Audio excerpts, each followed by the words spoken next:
Woo! All right, we are live, episode 9. Bam! Is that right? I keep losing track. All right, yeah, it is 9. Is it 9? Yeah, Episode we're 9? on to 9. That's good. All right. We're rolling strong. We were organizing. Time to start drinking. Yeah. We're organizing the 12 hours of boom. And I told Bart, Yeah. Robert, I said, we can't have Ironroot Right. on. We can't do it again. People are going to think we're getting paid. We're like a shill. We're like a shill. I said, you know what we got to do? We got to do it anyway. Double down, baby. Double down. Yeah, Bart said, Checks double in the down. mail. Checks in the mail. Having them on. That's right. You steer into the slide, baby. You just whoop. You just go right into it. We are not getting paid by Ironroot. No. We just love what Ironroot is doing. True. That is true. If you haven't tried Ironroot, you're wrong. That's all I'll say. Right. Well, they're in 33 states now, right? Is it 33 or 4? 33. Well, actually 34 in February. I just got back from North Carolina and convinced some of North Carolina. They taught me a little bit about pork shoulder smoking when it comes to barbecue. Ooh. Learned a little bit and shared a little bit of pot still bourbon with them, and changed a few hearts and minds. So Right. Well, the best story still, and I know it's been told, but you might as well. We brought some whiskey when we went out to Scotland and Glasgow, where you poured some blind. It was Hubris, right? Hubris. Yeah, you poured One the of Hubris. One of the releases. Yeah, and of course the heat of Texas aged that whiskey, and I think we had, because a lot of people filled out. They were shouting out like it's 12 years old, right? Wasn't there a 12-year-old guess? 12 to 15 was Yeah. the general consent. It was a blind tasting, and the Hubris that we took was 29 months old. Right. It's on the bottle. Oh, 2 years and 5 months old. So definitely And, was actually this one. That was the actual Ooh, release. same one. Yeah, it might be. look at that. 29. But it was so we had people kind of fill out what genre of whiskey do they Right. think it is? Is it a Scotch? Is it an Irish whiskey? Is it a bourbon? American whiskey? What? And then they had to guess the proof and the age, Mhm. and maybe wood type. Got it. And, And there's some pros in that group. there was some tasters. Yeah. The general consensus was 12 to 15 years old on the Ironroot Hubris. So yeah, Yep. it had a very good showing. blown away. People loved it. Oh, Texas, baby. It was like a Texas punch. They were like, what? How old is it? Just over 2 years old. Yeah. No, that was good. That was good times. Greg, yeah. I was gonna say Right. Gregor wants to know it. There you go. There we There go. might have been a reason he didn't have it angled down. I don't know. Oh, naked. Yep. Sorry. Am I wearing pants? We don't know. We'll never Yeah, know. there you go. Yeah, it's just, all these Zoom meetings. Who knows what's going on There you go. below the waist? Mark Slinger, who was at the tasting. Hi, Robert. Fantastic dram at the Glasgow gathering. I was converted. Thank you, Mark. Beautiful. Appreciate it. Beautiful. Which one of these do you want to open up? We haven't opened up. We're trying to limit ourselves here, Robert, to a drink an hour or per 45 minutes. So we've got the port or the Armagnac, Saints Alley. Which one would you prefer to taste, talk about? Do we want to do fruit or do we want to do spice? That's what it comes down to. Yeah, here's the Armagnac. I love Armagnac. Let's do Armagnac. All right. Let's That do bad it. boy. Oh my! I need your Who? fingernail. Wow. Probably. What?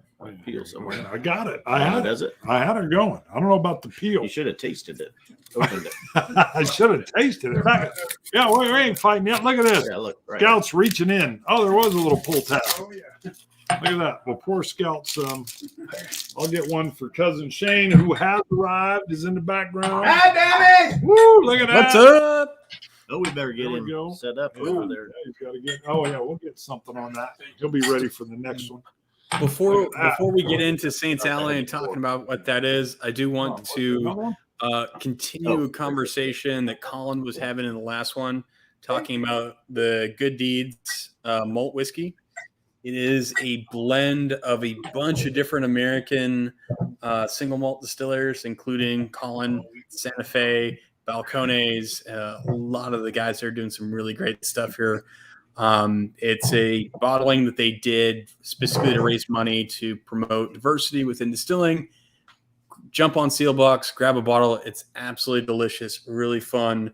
Some classic single malt flavors along with some really kind of fun American characteristics as well. So if you haven't had it, please do jump in, grab some. It's really fun. Very nice. Now, we did have Mark Slinger came in, and he said, bring on the Shane, baby. Woo! Bring on the Shane. So there we go. There'll be some singing later. Nice. All right. All right, everybody. Ooh, boy, does that smell good. Gregor wants to know, can I share how impressed I was with the caliber of the people at Ironroot while at Austin? Above and beyond the whiskey, they are my type of people. Kudos to the HR hiring team. Well, that's the team. That's the team right there. That was everybody except for me. Everybody except that's the owners, operators, distillers, bottlers, labelers, moms, the dads, mashers, brothers. janitors. We do have a rule, though. You do have to be ginger to work on our team. So that's, that's good. So Josh, Josh is the only one's qualified so far. The ginger. So if you're redheaded, send me some info. You never know. There you go. Give us Saints Alley. This is kind of a separate, like Tomatin does Cuboken. They put a different name on their peated line just to keep it separate. Mm-hmm. That's what you've done here with the Saints Alley. So kind of explained why this is Saints Alley. And yeah, so a couple things. So this is something we've been working on for, I guess it's about 3 years now. This is the collaboration project that we did with Chris Trevino, who's the Liquor Hound. If you guys are on YouTube, I'm sure you've seen some of his reviews. He's one of the OGs who lives over in Fort Worth, not too far from us, who's been a friend of the distillery for a long time, brings really amazing bottles every time he comes. And guy's got a collection of a lifetime. I mean, just things that never were on the market sort of type products, which is, again, how do you get those? Don't know. Sneaky. But Chris has got an amazing palate, and for a long time we've wanted to work with him.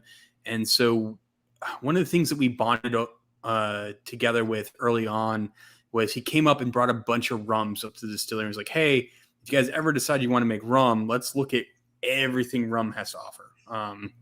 Especially when we start looking at pure rums versus all the dosage that happens in a lot of rums these days. But one of the things we fell in love with was some of the Barbados stuff that was coming out.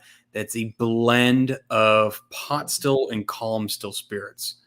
And again, as anyone who's followed us for all, like I preach about some of the cool, really different, funky flavors you're going to get from pot still. It's why we use it to make our bourbons, because it makes them so different than what they're doing up in Kentucky, which again, as we were talking about, the craft distilling was never a revolution against bad whiskey. It was just, let's do something a little bit different, which is, again, how it's different than the brewing industry. That the big guys like Jim Beam, Jag make fantastic whiskeys, amazing calm still distillate, and we wanted to do something that was a little bit different. And that's kind of where Saints Alley kind of came into it, is like, all right, let's take this kind of funky, crazy Texas bourbon we're making.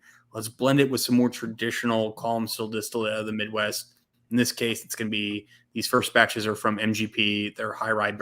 And then let's do some of our kind of French techniques for maturation and finishing. And that's what we ended up doing. So the very first concept we came up with was the one for the Herald, which is the Armagnac finish.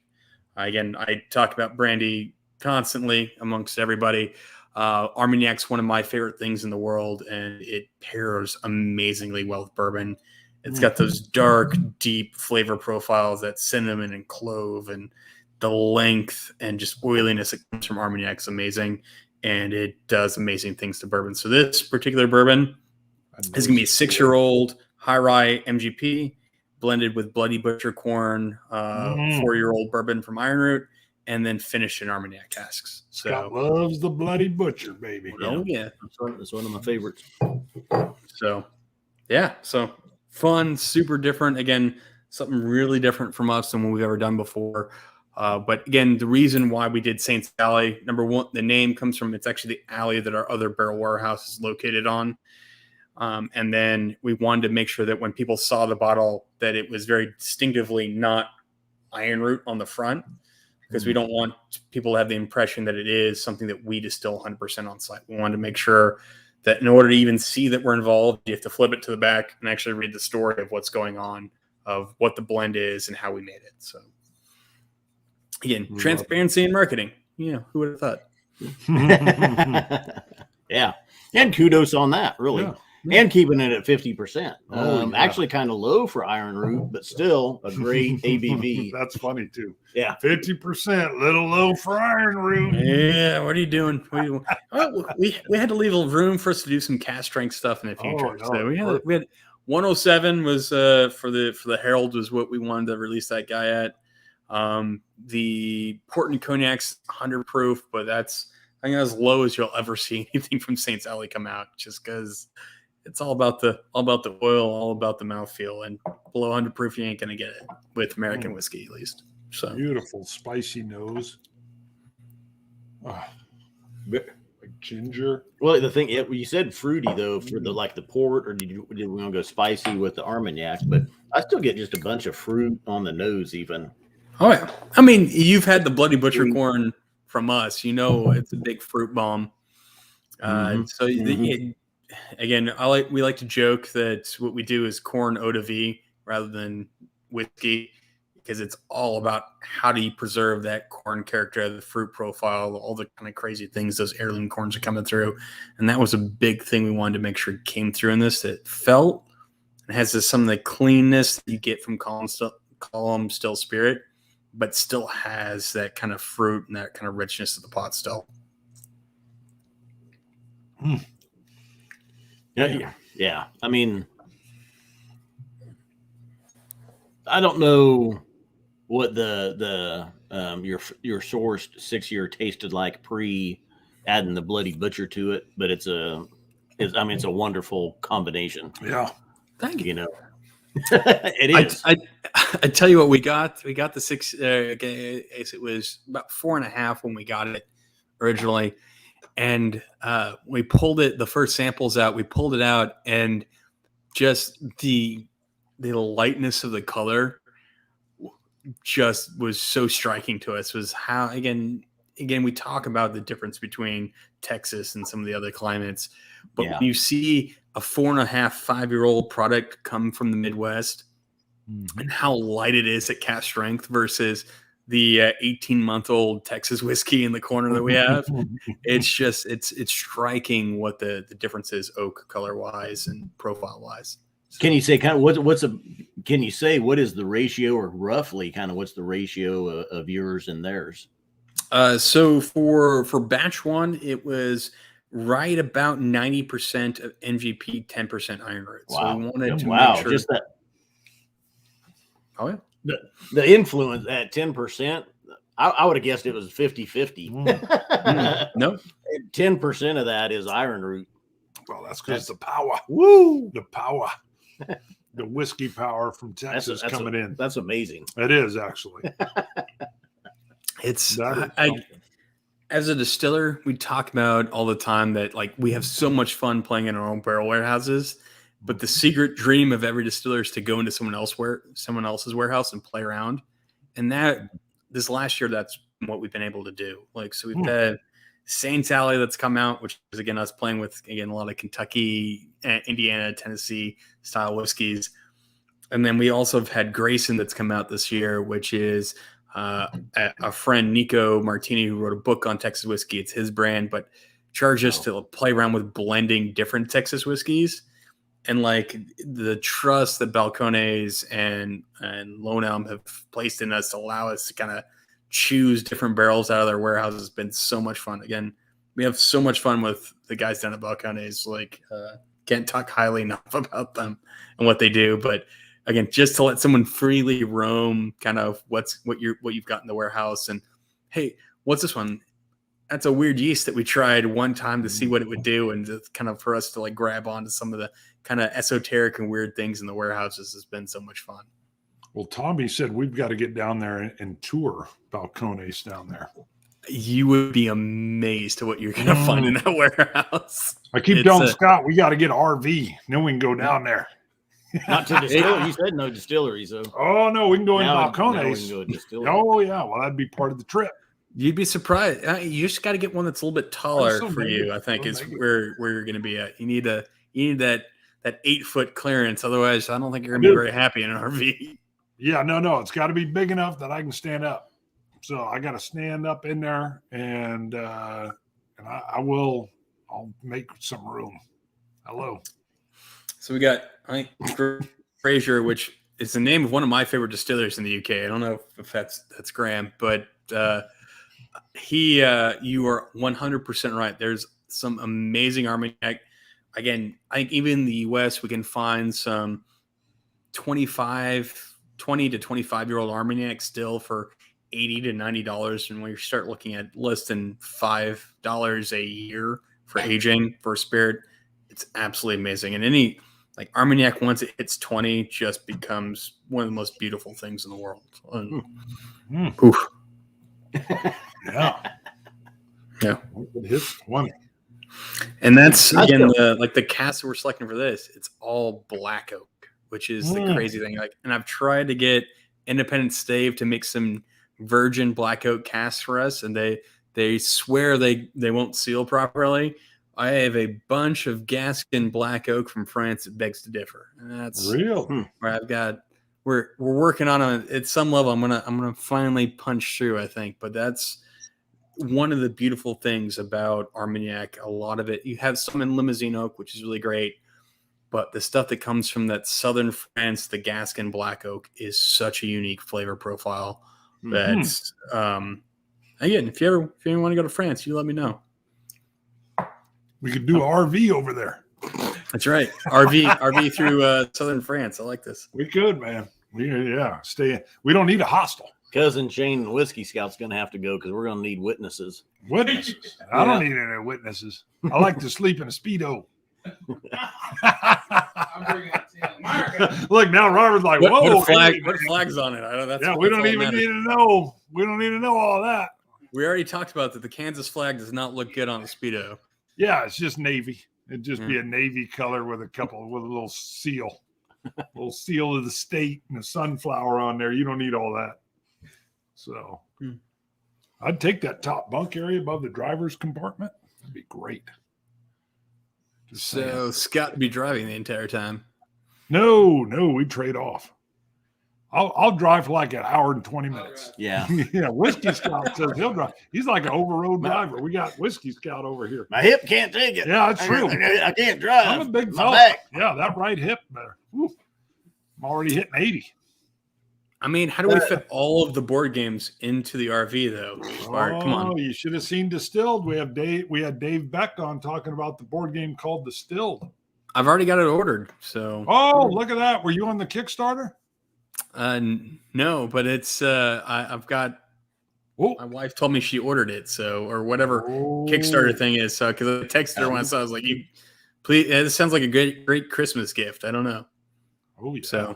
So if it's Kickstarter right now, then she ordered it off of Kickstarter. So yeah, there we go. Look at this. An American flag Speedo. Would I wear an American flag Speedo, Scott? No. That's like sacrilegious. No. Only state flags go on Speedos. Right. Yeah, you can only do that to the state. You couldn't do that to Old Glory. Michael Hassler says, when I read about the negative effects of drinking whiskey, I immediately decided to quit reading. That's the best way to do that. Hassler. I love it. You got him laughing over here. Look at that. Hey, great. Back to the Saints Alley real quick. Great job on the Herald. And again, I'm still blown away by this ratio that you spit out at us here. Yeah. It just goes to show how much of an influence Ironroot juice has on whiskeys. That's amazing. And it's a great marriage, great blending here. It's really smooth. It's really sweet. A little bit of astringency there from the Armagnac. You get the intense. Again, for those of you who have not had Armagnac, my best way to describe Armagnac is so you've got, and again, this comes from Nancy Fraley almost verbatim because she's the leader when it comes to the Armagnac cult, I think, in the U.S. And that is that you have Cognac and Armagnac, which are going to be your two kind of mainstream French brandies. We won't talk about Calvados, the apple stuff. We'll talk about that later. That you have Cognac that is the kind of refined. we're going to bring a girl home, it would be Cognac. She's very refined. She's going to wear the pearls. She's very proper, elegant, just absolutely beautiful and wonderful. Maybe a little bit of makeup, a little bit of dosage on there every once in a while, depending on what they're doing. And then you've got Armagnac. That's the other girl that's on the side. That's your the wild gypsy lover over there. That's got the wild hair. She's crazy. She's a little fiery, a little bit more wild and spicy. And that's going to be Armagnac. You're talking. I'll introduce it. I'll introduce you. You're going to introduce. It's a single pass through a very rudimentary old school column still that they're actually using the wine as the coolant within the still. It's such an amazing, crazy setup. It infuses the wine character back into the single pass spirit, and they do essentially 0 cuts off the still. Like it starts running, they start collecting, which is again why I tell you 20 years is a perfect age. 8 years, it's still got a lot of the funk from the heads and tails that they're not cutting out of anything with their stills. They're collecting. They don't waste any alcohol in that part of the country. So it is so raw, so intense, so wonderfully flavored. Again, once you get to those 20-year-olds, they're really wonderful. So now Ben Demon Hunter heard Cousin Shane in the background and yelled out, "Howdy, Cousin Shane!" Now, Armagnac varies from Cognac by the type of grape, the varietal. Well, can you hear the whiskey scout? Great varietal question. I love this. Good. So there you go. Came across. Primarily, it's going to be same grape, which again, the major grape used in Cognac and Armagnac is going to be the same, which is Uni Blanc or Trebbiano, if you're on the Italian side of the border. But Armagnac, they also allow this really unique grape called Baco. I think it's Baco 23, if my memory serves correct. Either 22 or 23, which is a super unique grape. It makes amazing brandies that they don't use in Cognac. And it's some of my favorite Armagnacs come from the Baco grape. And it's, again, it's one of those, it's not phylloxera resistant grapes. So again, when we talk about Ironroot, the name coming from the phylloxera resistant vines, it's one of the great varietals that they developed in France. It's actually phylloxera resistant. So it's one of the few that is, and it makes amazing brandy. And at some point, I want to drag it across the Atlantic, and we're going to start planting some here as well.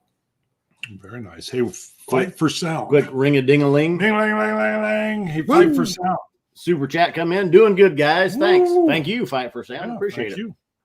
Great one. You clicking off. Good. Very nice. Graham wants to suggest some Scotch Malt Whiskey Society Armagnacs. Yeah. I would also suggest some amazing Armagnacs from the Scotch Malt on cue. I've got two down from that. Yeah. They won't pick. Everybody's got the SMWS Armagnac.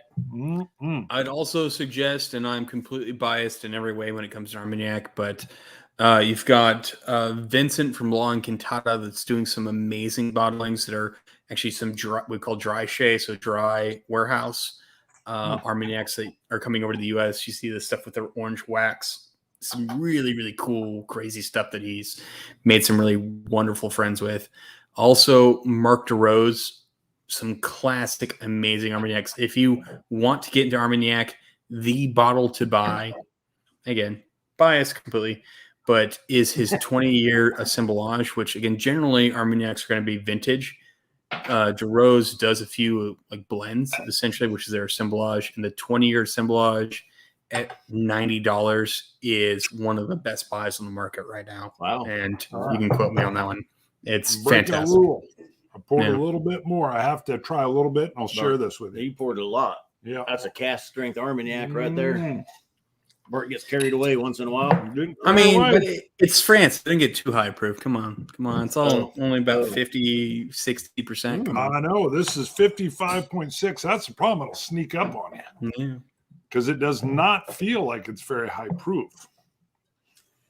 Let's talk about a few samples that we've got here from Ironroot. You're going to pour them? No. Ooh, we'd get in trouble. For another day. Harbinger, Tri-Barrel, Summer Solstice, and Tri-Barrel Winter Solstice. Ooh. Solstices. Tell us about those two. Or not us, So- everybody watching.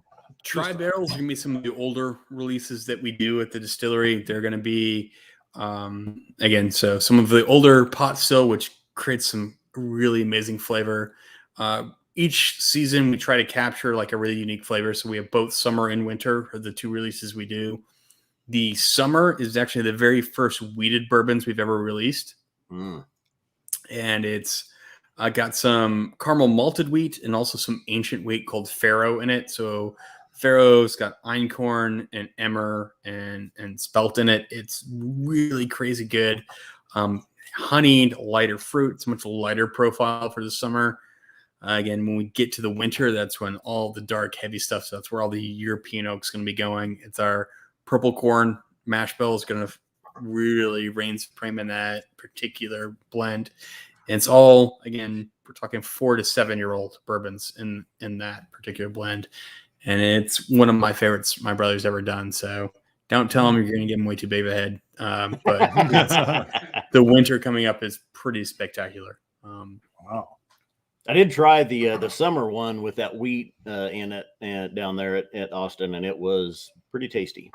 It's honeyed. It's got some lighter fruit to it. Again, all coming from that wheat that we're doing. So it's really, really fun. Mm-hmm. I like sugar. Yeah, Chateau Labad. Again, working on getting some barrels from them too. So some really fantastic Armagnacs coming from those guys as well. It's really easy to get to because you're talking they're one of those that's going to be distributed through Total Wine throughout the country. So if you have a Total Wine in your state, Chateau Labatt is going to be a really great one to go to. Be lower proof, so it's not going to be the high, 50% alcohol Armagnacs, which get some pretty crazy stuff, but really solid. Just if you want to understand what Armagnac is, it's a great place to start. Now, how about the Boy, that'll Celt? sneak up on The you. Celt number 6. You did a special release for the Celt, a bar in McKinney. It is, yeah, and I guess technically my hometown, which is south of the distillery. But now you guys upped the ABV and did your own release. Will be coming out later, right? The 106 proof. I don't know which one. Do you have the 106 in front of you? 106. Yeah. Nice. That's the cast strength version. So we a few years ago got talked into doing a traditional Irish style pot still whiskey, which again, when you start talking about Irish whiskeys, like I could sing ballads on how much I really enjoy Redbreast and that style of whiskey. That it's really unique. It's super wonderful. And we wanted to kind of do an ode to that. So that particular blend you guys got in front of you it's 60% Texas unmalted barley that we got locally, 40% Irish malt, and then triple distilled. So, and then ex-bourbon cask and our old bourbon cask. So really fun. And so how much you do have the higher proof release that you're doing, how many bottles are going to be available from that? There'll be right around 300 bottles of that that'll be released on St. Patty's Day next year. Are you going to do a lottery or an email registration for those? Yeah, we'll probably do a lottery for it. Again, it depends on how fast the first Celt goes. If it goes really fast, then we'll definitely do a lottery. If not, then we'll just put it out, and when people want to buy it, they'll get it. So I think, and then what's going to be it's not out yet, your upcoming release of Icarus, port and peat finished corn whiskey. Flying too close to the sun. 58.3% ABV. Yeah, I mean, hubris gets a little too full of himself sometimes, and he gets burned a little bit, a little smoky. We joked years ago that corn whiskey is what we've a lot of people have came to us early on hey, this is such a cool version of corn whiskey. It's so different. But at the end of the day, the vast majority of people don't care about corn whiskey. It's the redhead stepchild of the whiskey world. It's the least respected category. Yeah, no, So we're you are a ginger. Yeah, it's true. So I'm passionate about making gingers look good at the end of the day. Very true. So we joked what if we treated it like scotch? Everyone likes scotch. Well, not everyone, but all the cool people like Scotch. So There you go. what if we treated a corn whiskey like Scotch? And what the heck does that mean if we did do that? So we took some corn whiskey, some of that hubris that we had made, and we started aging it in old peated Scotch barrels. Because again, one of my favorite things is peat. I love peat, and I love big old sherry bombs and port bombs. Like, what if we didn't make a bomb, but let's get those flavors and actually impart it into corn whiskey. So we took corn whiskey and put some in port casks, some in these peated Scotch barrels, let it rest there for several years, and then every year we blend it together to make a really unique corn whiskey, which is my favorite blend we do every year because it's so different. And it's actually very difficult to blend because peat, when you blend, so putting a blend together, it will hide itself a little bit. And then also, the more that you taste the blends you put together, the more accustomed you come to peat, and the less you perceive it. So a lot of times we'll put a blend together and I'm like, all right, it's perfect. We'll come back 2 or 3 days later and taste it again. And be like, oh my God, that's a lot of peat. And I don't know if people are quite ready for this much peat on the corn whiskey. So it's a big play that we have to do every year. I think this year's is actually the peatiest of all the ones that we've done. And it's because I keep pushing my brother slowly towards the dark side. But keep doing it. Slowly but surely. Keep doing it. We've got Uncle Nate drinks whiskey, says all my whiskey shopping is now done. Test it. Look at that. He wants all of that. Boom. And how about this last one, Robert? There's one more, Nate. Apotheosis. Oh, Apotheosis. And now that should be when you taste it, that'll be the last one. That is, so you have the Herald that we just tasted, which is the Ironroot and MGP blended together, aged in Armagnac casks. It's going to be a blend of both limousine oak and Gascon oak. The Apotheosis is 100% Ironroot Bloody Butcher corn. Was a 3-year-old that we then put in Armagnac cask for 2 years, just in black Gascon oak Armagnac. And so it is dark. It's got the bitterness of all the tannin you're going to get with that, but just beautiful, crazy. And the grape character comes through. The intensity of Armagnac, the oiliness adds everything to that particular bourbon. And that's another Scott Graham. It's really fun. It's 63.8% ABV. Bloody Butcher. Ain't shy. I like it. Now, and I did learn, and it's just my fault. I had thought like Bloody Butcher corn when they was aging that. Here's a barrel with Bloody Butcher corn in it. I thought it was 100% Bloody Butcher corn. It's not. It's not. Right. You still got yellow corn or white corn, and then only like a 5 or a 10% of it is Bloody Butcher corn. Now we play around. Some are 5 or 10%, and some are up to like 35%. So there's a variety that we distill. We'll play around with because again, variety is the spice of life. We've got some friends up in Kentucky that do some 100% Bloody Butcher corn stuff, which is really unique. It's super awesome, different, and again, that you're gonna have to try if you want the 100% version of what Bloody Butcher corn does.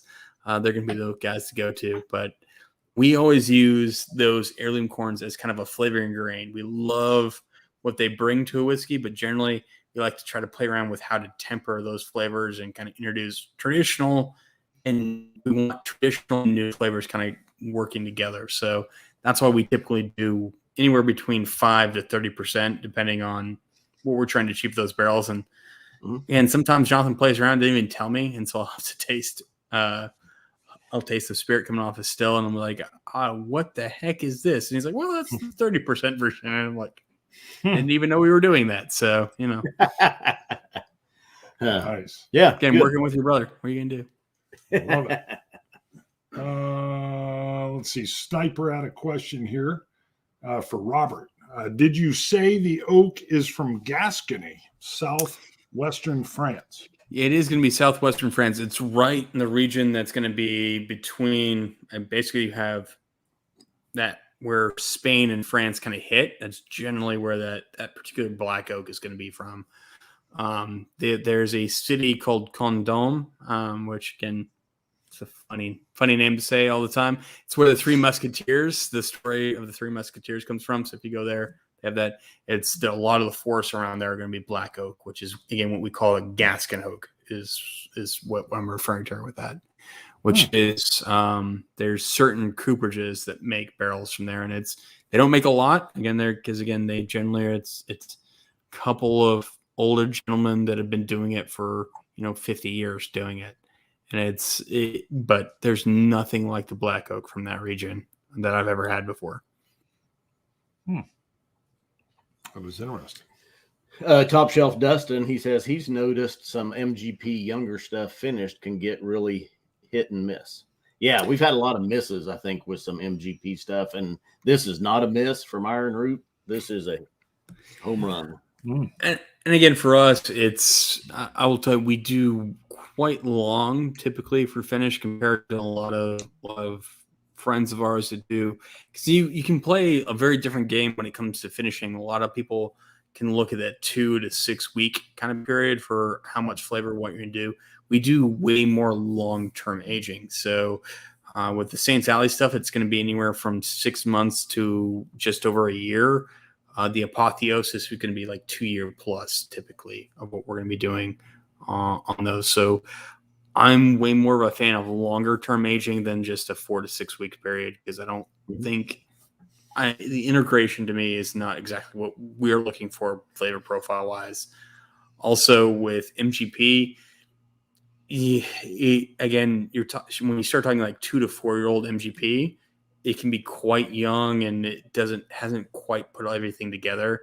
And to try to finish a whiskey that hasn't put everything together, I think it's a mistake. You need to give that whiskey. So even when we bring in whiskey that from MGP that's below 6 years, it's not going to go into finishing cask before it's had time to further mature at the distillery, because raw MGP at 2 to 3 years old really isn't capable of putting everything together with a finishing cask. In my personal opinion, again, there's people out there that can do some magic and some really cool stuff, but for me, the whiskey has to have a little bit more together before we even go to finishing with it. That sounds great. Yeah, I like it. Yep, definitely. What other questions we got rolling? How did your roasted corn come out the other day? It turned out really well. I didn't screw it up. Mom did not yell at me. So again, and what Scott's talking about is like we do a portion of our mash bills. We actually will roast the grain because again, you're adding different ways to kind of caramelize what's going on, different smoke profile. Again, depending on what we're trying to achieve, you will really play around with that roast of the grains. Again, when you talk about beer, we talk about different roast on grains for when you're making beer. And we do the same thing with corns. We're going to really play around with especially with the heirlooms, of how much you roast them, because they really get super nutty and some really cool stuff going on when you start roasting corn. But it's a very small percentage of your mash bill. Yeah, no, it's 1 to 3% typically. Yeah. Such a small, and you said too much more than that, and it just plays too big of a role in that distillation. For me, you start drifting into a lot too much bitter. And again, if you're someone who loves bitter flavors, then yes, that can definitely be a positive. But for us, I want bitter to be a nuanced characteristic rather than something that's really a major player in what's going on. Excellent. Now, Eric had asked how the barbecue's coming. Yep. It's about ready. And then I had a side question for Eric, because Eric Evanson, by chance, do you do artwork for Dave Beck? I'm sure there's plenty of Eric Evansons, because he did say Evanson, though, didn't he? Wasn't it the exact same name? Yeah, he spelled it differently. Oh, okay. Sorry. But it could be the same. Probably not, if he had a different spelling. It was just wild that he said his artist was Where's Eric Dave? It was Wisconsin. And I can't remember Eric is from up north there somewhere. So he might be Michigan, though. Eric is Michigan. Wish I was there, Scott. Sounds amazing. Okay. So I'm really interested, and I had to say, like, because again, Graham Fraser is a distiller in Scotland, so if that is again, Graham, you may not be, you may be a different Graham Fraser, but if you are, like, again, some of the stuff they're putting out, it's pretty crazy. So Michael Hassler says, "For God so loved the world that he gave Scotland a bunch of peat." Lagavulin 16:1. true. What's crazy is in the U.S., most of the peat bogs are actually protected wetlands, so you can't farm or pull out most of the peat in the United States because of the Wetland Protection Act. And so Westland's one of the few that's actually able to, again, there's a lot of loopholes they're able to work through an old Air Force base and all sorts of stuff to actually pull out like true American peat, which, again, we start talking about, you guys had Waterford on earlier. We start talking about terroir and grain, but terroir and peat is a whole nother topic that we could get into that would be just amazing to explore and play with. And I think that hopefully, again, this is my hope for them, is that we hear more and more about that process of where the peat's coming from, what bogs, what trees are in those areas, and what flavors we're going to get based on those things. Because to me, that's absolutely fascinating. And Waterford doing such crazy, amazing stuff. And again, where they're going to go in the future, I can only dream, because I have no peat around me, unfortunately. Yeah, so there's not much peat in Texas. Nope. No, not a lot. What is it? Not Texas a lot. tea. Texas tea. Yeah. Hey, mesquite trees. That's what we got. Our next guest, Christmas on Crestline, Charlie, is here. And Charlie, you got to come in. This is Robert Likarish down at Ironroot. Charlie's bid on and won the tour. Oh, yeah. With you guys. I was saying, we've been chatting on and off for 2 years now, I believe. Do what? A year, probably. How long has it With been? your When chatting. was that? It was during the. then It's been at COVID. least a year because COVID hit us. We couldn't make it down there, but we bid to help out Scotch Trooper in his battle with cancer and won that. I think it was somebody else, maybe from New York. And I just texted him the other day. I'm like, hey, I need to talk about getting down there. He's like, I'm in an airport in Denver. Call me Monday, Tuesday. And then I didn't Oh, because I forgot. I was about to say, it was like, I've got barrels picked out that I think are going to be really Ooh, fun. Yeah. You got to get down there. You'll Well, enjoy I'll it. call you. Yeah. Yeah. Charlie and his wife, Jean, are here. She said Yeah. we're having had Jean, how are you? Nice to meet you. Haven't met her yet. Oh, yeah. That's right. Yeah. She appreciates your deadpans. Oh, yeah. So, Whenever I do something and he deadpans the camera, I can tell when he's doing it. yeah, you had a great one, I think, in hour 5 today. Bart was talking about getting married or something weird. And you're like, Mary. yeah, it was a weird comment and just a perfect deadpan. Oh, I know it. I remember it was. Aren't you married, Bart? What are you talking No, there was about? an I am married. undertone. Yeah. Undertone? It was like a. I wouldn't have meant anything Yeah. bad about Yeah. I mean, it wasn't in a meat church, so I mean, it could be some it. ribs I or. figured you would have deadpanned the Speedo. I use meat church holy voodoo on my ribs. Oh my god! As one does. Oh, Excellent. excellent. Wow. So, oh boy. Brother. And again, like even we start talking about that. I haven't even done anything with the dad's drinking whiskey that podcast that I was supposed to message and be on from the same thing. So don't feel bad Got it. at some point. All right. We'll get it Well, hey, worked out. Robert, thanks for joining us. And to those watching, we are not getting paid by Ironroot once again. Eric is in Wisconsin, so there may be a twin, or it's him. Yep. Come on down. Yep. There we go. Robert, keep up the good work. I don't pay Scott. It's just Bert. That's right. That's right. I got an Ironroot Man. truck. There it is. There's a wrap on his trucking I know. up there. I know. Yeah. So scotch it. You Scotch guys. Thanks to everybody that tuned in. Sláinte. Cheers, everybody. I mean, God damn it. Got him coming in from the back.